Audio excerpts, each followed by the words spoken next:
Bueno, vamos a ver ahora el último tema, que es la consolidación del Estado absolutista.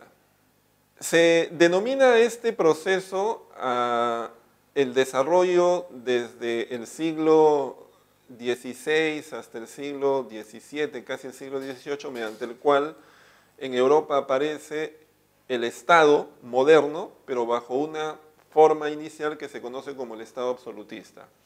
Hay que recordar, para que se entienda esto, de que antes de la Edad Moderna propiamente no existían estados nacionales. Lo que existía era en realidad poder político ejercido por señores, príncipes, duques, y en algunas ocasiones estaban los reyes o emperadores que tenían que hacer alianzas, negociaban en este caso el poder justamente con esos poderes locales.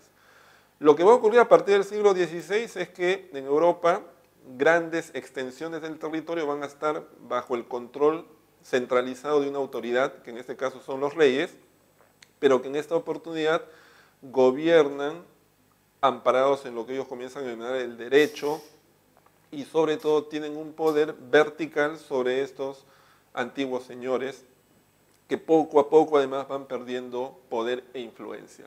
Entonces, ese proceso que fue gradual y que es la primera versión de lo que hoy día conocemos como los estados, ¿no?, es lo que se denomina la consolidación del Estado moderno, absolutismo. Y veamos en ese sentido cuáles son, por un lado, los principios que se van desarrollando de ese Estado absolutista. En primer lugar tenemos el regalismo. Justamente una de las primeras cosas que los reyes comenzaron a asumir como algo importante para ejercer poder es que ellos comenzaron a tener el derecho de nombrar a las autoridades dentro de su territorio, ¿no? En ese sentido, los reyes comenzaron a tener importancia respecto al otro gran poder que existía en esos momentos, que era la Iglesia Católica. En la práctica, esto que significaba que si bien la Iglesia Católica podía nombrar a las autoridades, en este caso religiosas, en países diferentes, en este caso al Vaticano, sin embargo eso se hacía mediante acuerdos, tratados, negociaciones con el poder político, que era el poder de los reyes.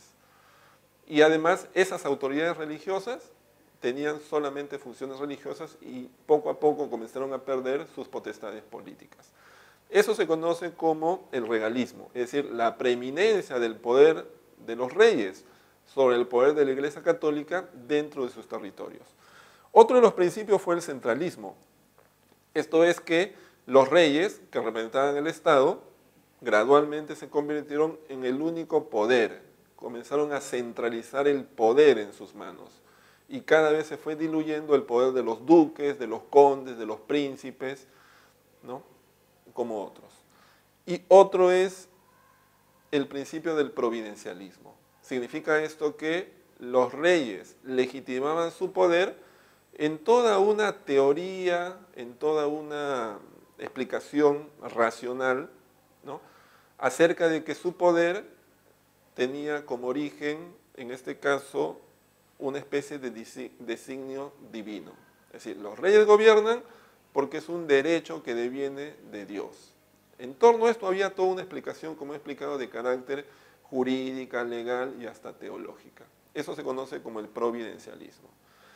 Ahora, a lo largo del tiempo, es decir, entre el siglo justamente XVI y XVII, en Europa comenzaron a surgir organizaciones e instituciones que concretaron justamente esta centralidad del poder, este providencialismo, este regalismo, y de alguna forma comenzaron a dar cuerpo a lo que conocemos como el Estado absolutista.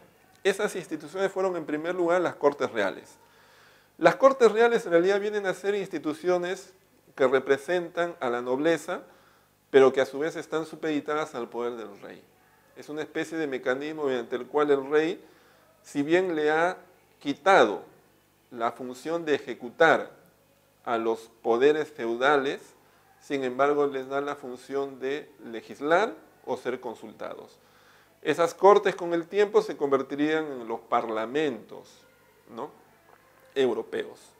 Otra de las instituciones que va a surgir en aquellos años va a ser la burocracia. La burocracia es el cuerpo de funcionarios que se van a formar justamente para hacer cumplir las decisiones del poder centralizado, que es el poder de los reyes. Es decir, el Estado gradualmente va a comenzar a reclutar a personas para cumplir diversas funciones. Administrar, cobrar impuestos, ¿no? Contabilizar en este caso determinadas cuestiones que tienen que ver con la población, etc. Eso se conoce como la burocracia. Otra institución viene a ser la diplomacia, que es en este caso también otro cuerpo profesional cuya principal tarea va a ser la de mantener el contacto, la negociación con otros estados en aquellos momentos. Y luego está el ejército.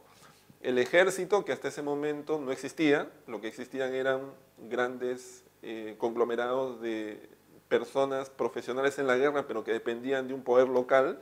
Ahora se va a formar un cuerpo que depende directamente del poder central, que es el poder del rey, que además van a estar financiados, pagados por el propio poder centralizado. Eso se conoce como el ejército, que con el tiempo va a dar origen a lo que se conoce como el ejército nacional o el ejército moderno. Ejemplos de ese proceso de formación de estados absolutistas lo tenemos, por ejemplo, en España, durante el gobierno de Carlos V y durante el gobierno de Felipe II. Y en el caso de Francia, lo tenemos durante los gobiernos de Luis XIV, que tal vez es el representante paradigma en ese sentido del Estado absolutista, porque él efectivamente controla el poder centralizado, por otro lado tiene parlamento, desarrolla una burocracia muy sofisticada para poder manejar el Estado, entre otras cosas. Entonces son los dos ejemplos más importantes de estados absolutistas, tanto el español como el francés.